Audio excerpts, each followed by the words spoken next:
हम स्टार्ट करते हैं जरा बेसिक्स लेवल से। ओके, अब देखते हैं कि हमारे पास क्वेश्चन है, ठीक है, फाइनल अकाउंट का। ये बेसिकली हमारे पास ट्रायल बैलेंस है और ये एक एडजस्टमेंट एंट्री दी हुई है क्लोजिंग स्टॉक। हमने 3 स्टेटमेंट्स बनानी है, trading account, profit and loss account और बैलेंस शीट। तो फर्स्ट आपने ट्रायल बैलेंस के अंदर दो चीजें डिसाइड करनी है कि नेचर ऑफ द अकाउंट क्या है, एसेट है, लायबिलिटी है, डायरेक्ट एक्सपेंस है, डायरेक्ट इनकम है, इनडायरेक्ट एक्सपेंस है या इनडायरेक्ट इनकम है। सो आप इसके ऊपर यहाँ पे लिख भी सकते हैं, क्वेश्चन बेसिकली आप रफ में लिख सकते हैं। सेकंड, किस में हम इसको ऐड करेंगे, बैलेंस शीट में, प्रॉफिट एंड लॉस अकाउंट में या ट्रेडिंग अकाउंट, ठीक है। सो हम स्टार्ट करते हैं ट्रेडिंग अकाउंट में। ये हमारी लेफ्ट साइड पर हम डायरेक्ट एक्सपेंस यहाँ पे लिखेंगे, डायरेक्ट एक्सपेंस, और इस साइड में हमारे पास डायरेक्ट इनकम होगी, ठीक है। तो हम इसमें ऑलरेडी यहाँ पे चीजें जो है वो मेंशन है। ओपनिंग स्टॉक हमारा डायरेक्ट एक्सपेंस है 60,000 रुपीस। इसके बाद परचेज है, परचेज डायरेक्ट एक्सपेंस है 1,60,000। इसको आप समझ भी कीजिएगा साथ साथ। और कैरी इनवर्ड, ये भी हमारा क्या है, डायरेक्ट एक्सपेंस है, कैरी इनवर्ड 3,400। इसके बाद अगर हम यहाँ पे देखें और वर्ड ये भी है, salary, furniture, advertisement, waiters, drawing, bank balance, sales. Sale जो है ये हमारी डायरेक्ट इनकम है। सो सेल हमारे पास क्या है, 4,80,000 रुपीस। और कोई हमारे पास जो आइटम है वो यहाँ पे डायरेक्ट एक्सपेंस और डायरेक्ट इनकम में नहीं है। सो हम क्या करेंगे, सिंपली इसका जो है वो डिफरेंस जी।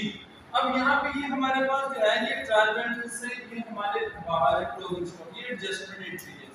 सो हम इसका जो पहले इफेक्ट हो क्या होगा, ये हमारी डायरेक्ट इनकम है, और सेकंड हम इसको एसेट वाली साइड पे ऐड कर देंगे।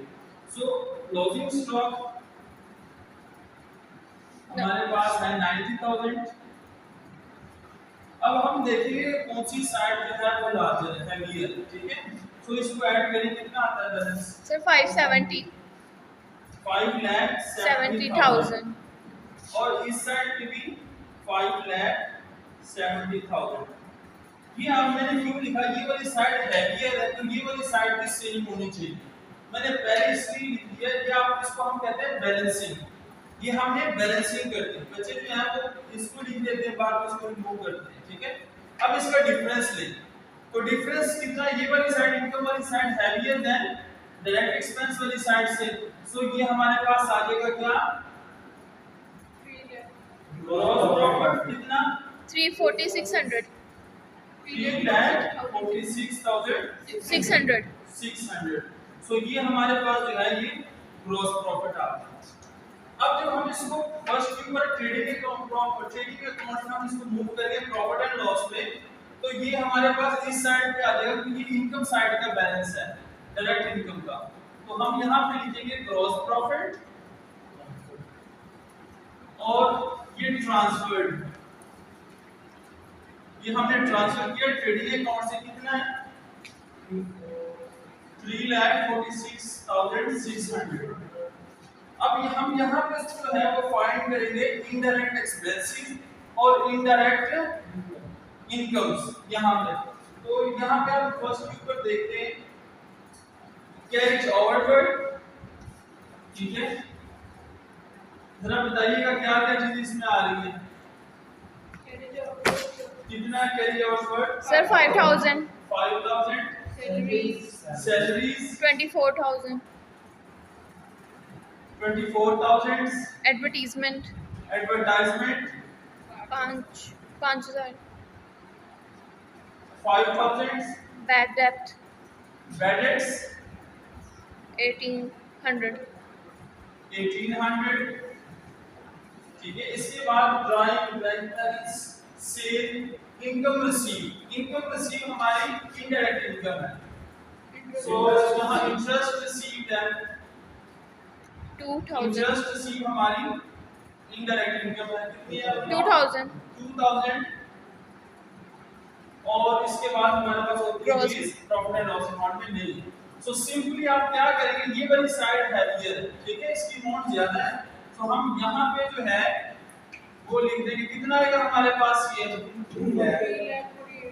3,48,600 तो ये भी सेम होना चाहिए बैलेंसिंग में 3,48,600 the difference will be net profit gross profit ये हमारे पास कितना आएगा नेट प्रॉफिट 3,12,800 यहाँ तक समझ आ गई यस सर ये नेट प्रॉफिट आ गया यस सर अब ये नेट प्रॉफिट हमने मूव करना है यहाँ पे कैपिटल में हम इसको ऐड करना है अगर नेट लॉस आ गया तो हम इसको कैपिटल में से माइनस करेंगे ठीक है ओके गुड अब हम करंट एसेट की बात करते हैं यहाँ से तो यहाँ पे हम देखिए प्लांट एंड मशीनरी हमारी फिक्स एसेट है क्योंकि ये मोर देन 1 ईयर के लिए हम इसको बिजनेस में यूज करते हैं प्लांट एंड मशीनरी 2,48,300 ठीक है इसके बाद मूव करते हैं डेटर्स सैंडरी डेटर्स अच्छा सैंडरी डेटर हमारे करंट एसेट है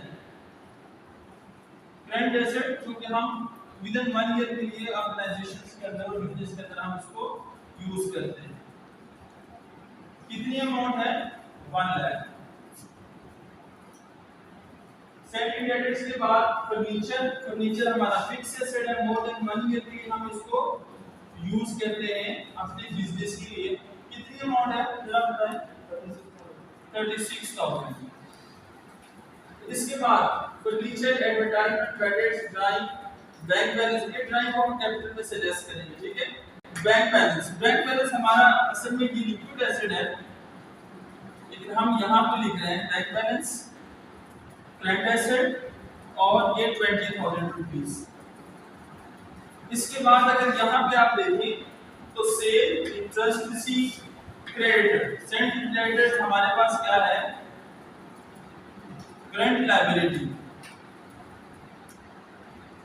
और ये कितना है 20,000 रुपीस के साथ बैंक लोन ये भी आपकी लायबिलिटी आपने पे करनी है amount 50,000 rupees and capital so यहाँ पे जो मेन ट्रीटमेंट है वो कैपिटल की है अब कैपिटल में हमारे पास कितना है ये इनर कॉलम में आपने इसकी ट्रीटमेंट करनी है 1,21,500 इसमें आपने ऐड कर देना है इसको नेट प्रॉफिट ये वाला ये नेट प्रॉफिट सो आप इसमें ऐड कर दें नेट प्रॉफिट कितना आएगा 3,12,800 ये यहाँ पे आपने इसको ऐड करके नीचे लिख देना कितना आ रहा है 434,300 ठीक है और इसमें से आपने लेस कर देना है किसको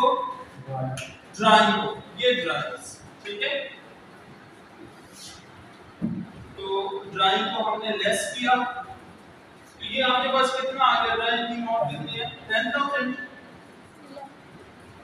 अब इसको नीचे नहीं लिखना इसको बिल्कुल इस साइड पर मेन कॉलम के अंदर लिखना है ठीक है तो इसको लेस करें कितना आएगा 4 लेस करना है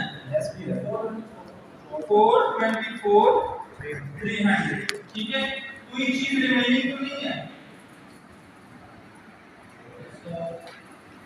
ठीक है जब आपने क्लोज करना है ना तो यहाँ पे 2 लाइंस लगा दिया करें ठीक है बैलेंसिंग के बाद तो इस साइड को भी आप ऐड करें इस साइड पे ये दोनों साइड सेम आ रही है अच्छा ये हमारे पास क्लोजिंग स्टॉक भी है ना अच्छा जब कोई एंट्री हो जिसकी एडजस्टमेंट एंट्री हो ना तो उसके ऊपर आप स्टार लगा दिया करें अब यहाँ पे इसका इफेक्ट होगा दूसरा ये हमारे पास क्या है क्लोजिंग स्टॉक कितना है हमारे पास 90,000 कितना आता है जरा कीजिएगा जल्दी